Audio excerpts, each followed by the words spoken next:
Well, after a couple of weeks absence because of my health issues off and on, it's nice to have our good friends from the Lakeville Journal back on the air with us. Of course, tricornernews.com, where you'll find both the Lakeville Journal and Millerton News. And there's a lot to talk about that has gone on in our area, especially over the last week. So we say good morning to both Cynthia Hauswinder and to Janet Manko. Good morning. Happy to be back with you. Yeah. It's nice to have you back with us. And like I've been talking about, we are really in the winter season, whether the weather likes it or not, because we had the Jump Fest. We have this weekend up in Sheffield. They have their ice festival, and then of course next week is the 22nd through the 26th. We have the Junior Nationals, and then we have that weekend, the winter weekend in Norfolk. So we're in winter, whether the weather shows it or not. More important than anything, of course, is the beginning of maple syrup season. You know, you're right. I've actually seen some posts on it that the maple syrup is flowing. It's flowing, and it's been actually ideal weather for it, with temperatures over 40 degrees during the day and under freezing at night. But of course, as you say, there's been a lot going on, and you can't underestimate the importance of Jump Fest and the ski jumping festivals to our region. Not only with the Jump Fest, as you said, last weekend, but with the upcoming Junior Nationals, which is a huge big deal for people around here and for the jumpers themselves. And of course, the weekend drew record crowds on Friday night, record crowds on Saturday, and near record crowds on Sunday. The people that turned out, once again, it's an Olympic year, so that always helps. And also there was some snow, so a really good weekend for the Salisbury Winter Sports Association. And you've got the story by Patrick Sullivan right there on the front page. We've been looking at some of our back issues, our archival stories and photos, and working with the Salisbury Association on some history pictures. And when you look at those old photos from the 70s of the jumps, it's remarkable how many people you would see standing around watching the jumps. And I think that we equaled or even surpassed some of those really record weekends. Well, it was a record weekend, but really huge crowds. And as I always say to people, it's not really just about the jumps. It's a very social weekend. And in the same way that our towns used to have their town meeting in mud season, and it was a good opportunity for people to get out of the house after being fairly isolated for a while. The ski jumps perform that same function to some degree, in that it's a really great opportunity to be outdoors, see a lot of people you haven't seen for a while. It's very relaxing, it's very sociable, and you never have to worry about not having conversation because the jumps are right there in front of you. So we had great crowds for the human dog sled race on Friday night, which does not involve dogs at all. And of course, for target jumping under the lights on the Fridays, what the jumpers do is they try to hit a target, whereas on Saturday and Sunday for the official jumps, they're being scored on not only the distance that they jump, but also jumping style. Great spectator weather on Saturday, but much better conditions for the jumpers themselves on Sunday. All right. Another big story that Patrick Sullivan has on the front page, and that Congress now, especially in our area, has signed in, and the Wild and Scenic plan for the Housatonic River has some new life flowing through it. That's right. And so, as you know, all of us in the media get these last minute reports from our elected officials that sort of say, like, we're coming through like a freight train tomorrow. And so we found out on Thursday night that Chris Murphy and Johanna Hayes, our representatives in Washington, D.C., were going to be in the Northwest Corner on Friday and really doing a whistle-stop tour, doing a lot of fun athletic events. They went to the curling club in Norfolk. They went to the ski jumps, but perhaps most important, they came to the town of Kent to meet with officials about the wild and scenic designation for the Housatonic River. There may be people who feel like this is just a symbolic naming, but it's actually quite important. And I think that a lot of the people who have devoted their lives to protecting the Housatonic River, who cleaned it up from being a place where people would dump refrigerators and park school buses and leave trash, it's become a beautiful, clean river, a destination for fishermen. And a lot of these members of the Housatonic River Commission and other nonprofit groups feel that they may not be here forever, and they want to know that protections are in place for the river, and wild and scenic status will help to make sure that our river is protected and remains pristine the way it is now.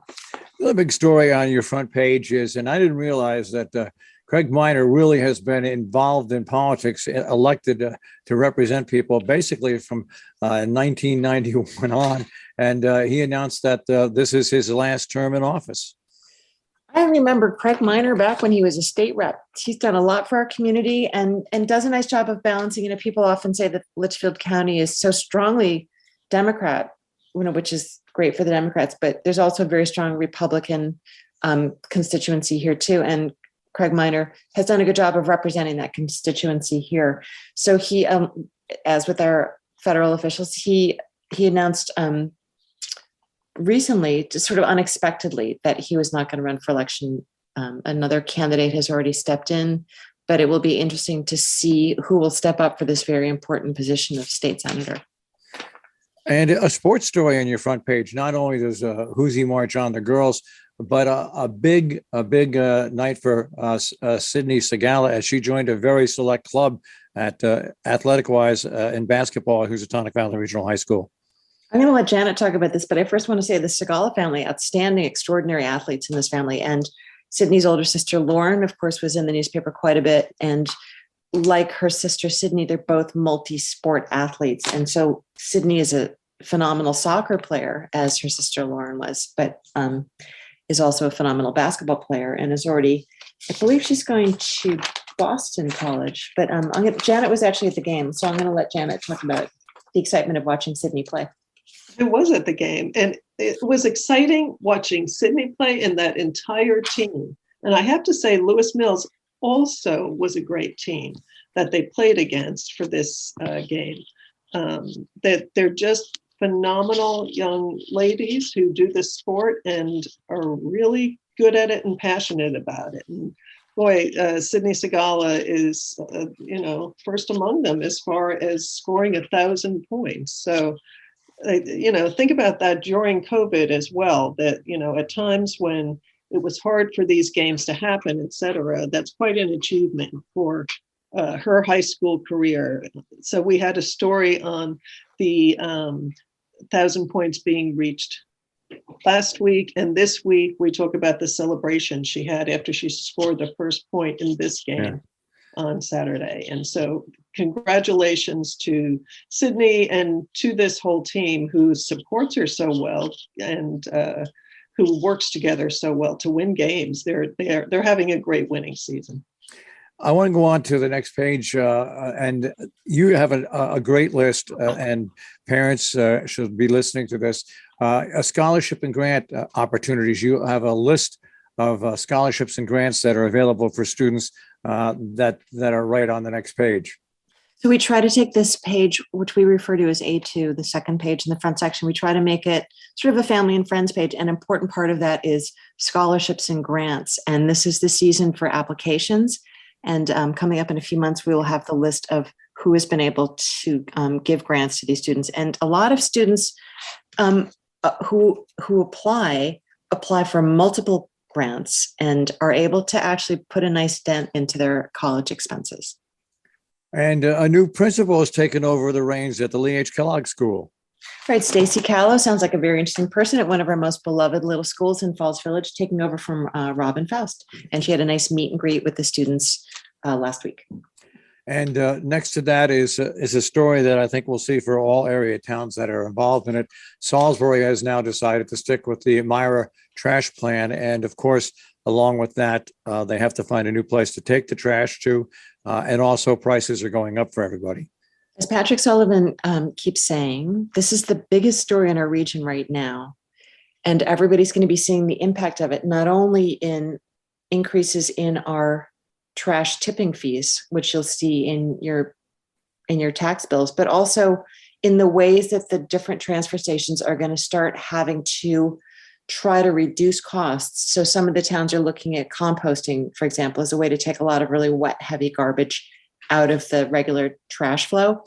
We have Terry Cowgill next week, I believe, coming up on A1, who's doing a nice summary of exactly what's going on here.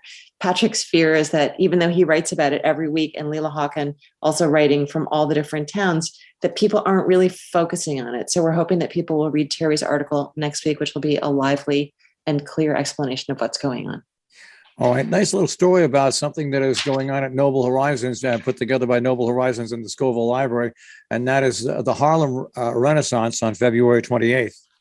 Right, Harlem Renaissance, which is an important art movement in New York City. And also, if you turn the page, Scoville Memorial Library, Noble Horizons, and Salisbury Association and Salisbury School are doing a three-part class on a study that they've been doing on slavery in the Northwest corner. We sort of feel like, here in enlightened New England, and steps away from John Brown's birthplace, that we have a very clean history, but of course we don't.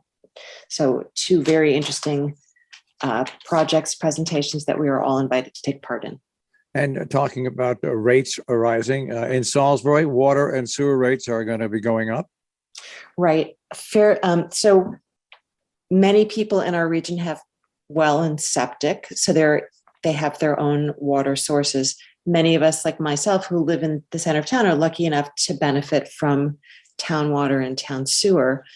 And it's very expensive to upgrade these systems, as anybody knows who's had to upgrade their own well or their own septic.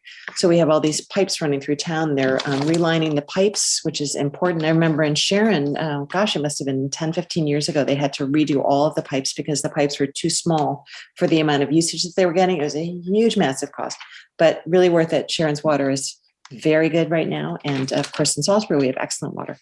And also in Cornwall, a couple stories there. First, we'll talk about the Wastewater Project. They're looking for funds for that. Right. And so the importance of the Wastewater Project, which seems like such a silly thing that we write about it all the time, but really what it is the part of Cornwall known as West Cornwall, where the iconic covered bridges and where so many of the little businesses are, there's very limited expansion available for businesses and residences there because of the septic system and the availability of water. So having that new wastewater system will allow the town to grow a little bit, which is something that everybody wants.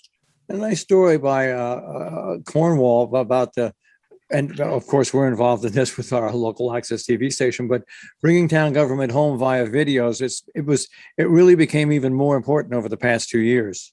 Right. And it's changed a lot of regulations and things on, whether you can have a vote on Zoom and who can attend, et cetera, et cetera. So Cornwall, which has a very strong watchdog population, actually is a very transparent town. But it's interesting that Gordon Ridgway noted a town is not required to have its own website. And what Cornwall has is a town nonprofit run website that government documents, government links are listed on. And so they're talking about ways to make what's actually a very attractive website even a little more easy to use. I think it's one of the best websites around, as a matter of fact. It's very easy to navigate and find what you want. All the towns, by the way, have improved their websites over the past year and a half, 2 years during what's been going on. And it's become a vital link to people. And I think it's gotten more people also used to using the internet to find out more information about what's going on in their town. And thanks to you, it's so easy for people to be able to pop in and out of meetings and to sort of see what's going on without having to necessarily set aside an entire evening. They can fast forward through. And let's go to a new venue that is opening in Salisbury, a new gallery once again on Academy Street. Karen Lesage pops up in funny little areas all around. And I remember back when Karen Lesage was living in Falls Village and just doing these wonderful little kind of watercolory saturated thick paper, small artworks, and has really developed a very strong following for these sort of beautiful Rothko-like landscapes. And I remember she had a show in Kent at Rob Ober's gallery a while ago. And he said, Karen Lesage always sells out. People just love her work. So she's had different locations in the area. Right now, she's over by Le Bon's in that back area where Thornhill Florist was before. And once again, the Salisbury Association has come out with another great viewing of, seeing as it's Olympic year, and we have, of course, not the two ski jumps at Satry Hill. They have the history really of ski jumping in our area. Not just ski jumping, but, small but mighty. Salisbury has sent a lot of people to various Olympics. And of course, Roy Sherwood, whose very handsome face is showing up on posters all around town, is a famous Olympic ski jumper. But they've got a nice exhibit, as they always do at the Salisbury Association, of some of the history of our local Olympians. Perfect for the ski jump weekend and also perfect for the upcoming junior nationals. Couple stories out of Sharon. First of all, the Rescue Plan Act funding request, some of them have been approved already in Sharon. And of course, they have till next year to spend the money, but they have half the money now. And they've already approved some funding requests that not only include government, but other nonprofits in town.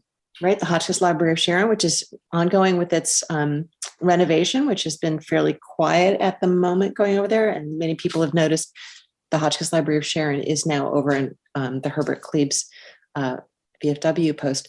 But a lot of towns are looking at different ways. I would say Sharon's been particularly organized about it and has its own committee led by the amazing Jill Drew.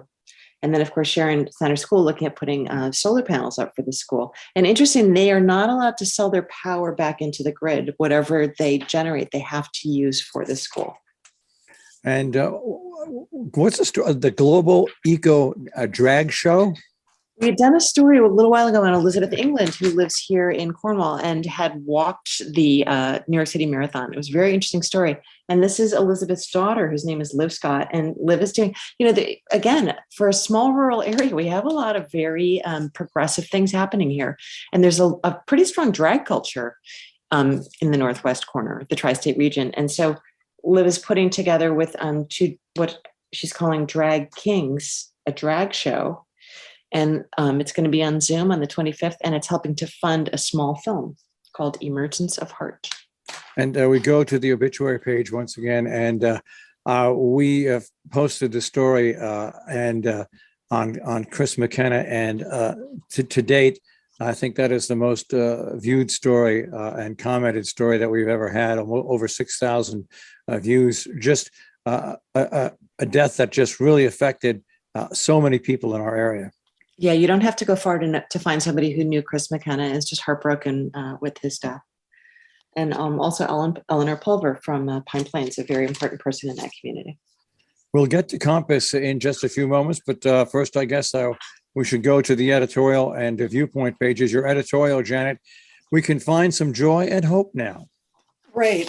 We write about a lot of things in our editorials, and often controversial issues and looking for solutions. But every once in a while, we have to take a step back and appreciate where we are and have some gratitude for the good things that are happening. So we decided this was a week that should happen, especially after a really historically successful Swassa ski jump weekend.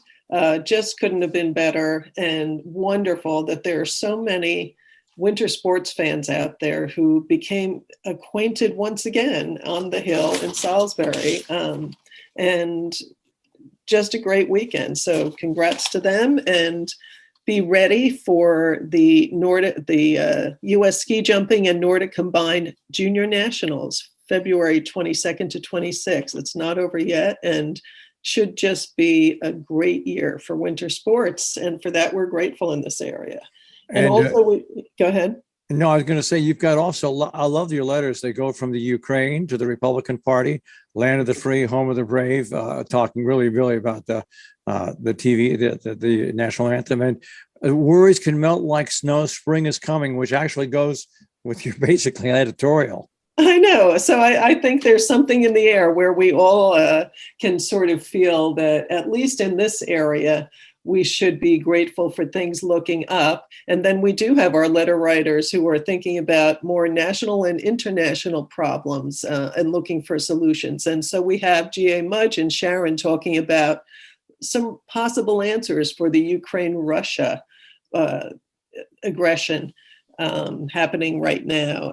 It's short, it's to the point, but give it a read. And if you like the ideas, share them with our Senator Chris Murphy. And Peter Steiner's cartoon is very, very funny. That's all I'll say about it. When you pick up the paper, it's really true. This one's laugh out loud. Yeah, it is. That's exactly what I did. Yeah. And also one of the columns, political discourse amid broken windows and heads. Right. This is Dick Ollis. And I have to say that if you're looking for a clear-headed look at what happened in this nation on January 6th last year, this is the column to read. Dick is excellent at just telling it like it is and being very detailed, yet understanding of the trends that are happening and what we need to do to combat them. And so give it a read. It's just fantastic. And Tom Shackman talking about Salisbury's taxes, as well as approaches we should be taking with our buildings in this area. So he had talked about the Lakeville train station before. He talks about it a bit again, but he's looking for input from our readers.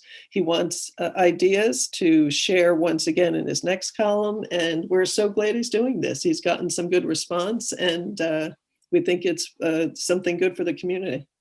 And Cynthia, we'll go to your Ballywick right now, Compass.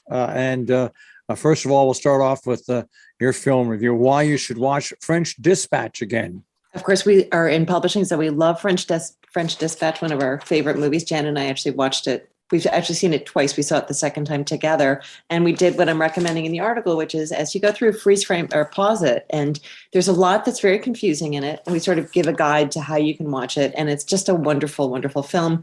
And especially if you're a fan of the New Yorker magazine or of any of the many interesting actors in this movie, it's worth watching a second time, especially if you found it confusing the first time. We have Caitlin Lyle, who is, of course, a native of the region, talking about sledding, and she found the perfect companion to sled with her dog, JT. So she not only talks about how fun it is to sled, but she gives some places to go. Joe Loy, my neighbor here in Lakeville, has been organizing for many years the region, what do they call it? The student open recital. So teachers from the area choose a few select students and have them perform in public. I remember doing that as a child when I took piano lessons, and it's unforgettable as a child, that experience of performing in front of an audience. But also, if you have children and you're trying to inspire them to take music lessons or to take their music more seriously, this is a great opportunity. So families should definitely come out. Joe would love it. The more the merrier for the children who are performing, of course, and often the music is really good.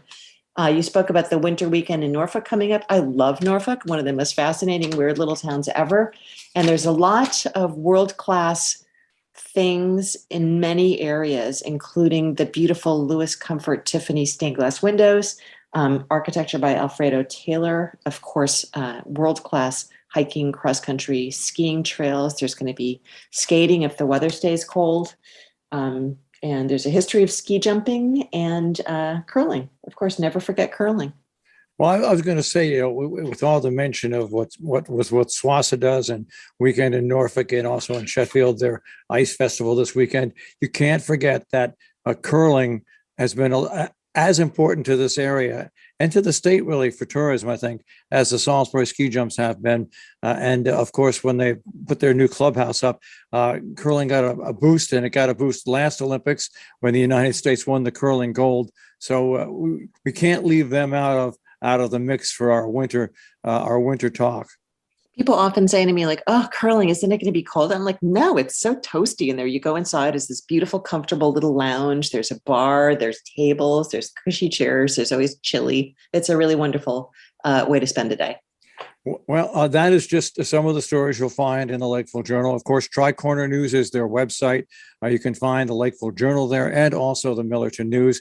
And yes, folks, when I post articles that have links to those sites, yes, you can get a few for free, but if you want journalism in this area that covers these things, get a subscription. All right. Don't complain to me.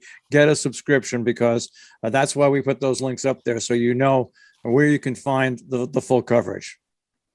Thank you so much for that. And we are appreciative of all our readers and those who pick them up at the newsstands and subscribe, whether just digitally or in print as well. So once again, tricornernews.com is where you'll find them. And of course, on a Thursday morning right here on Robin Hood Radio.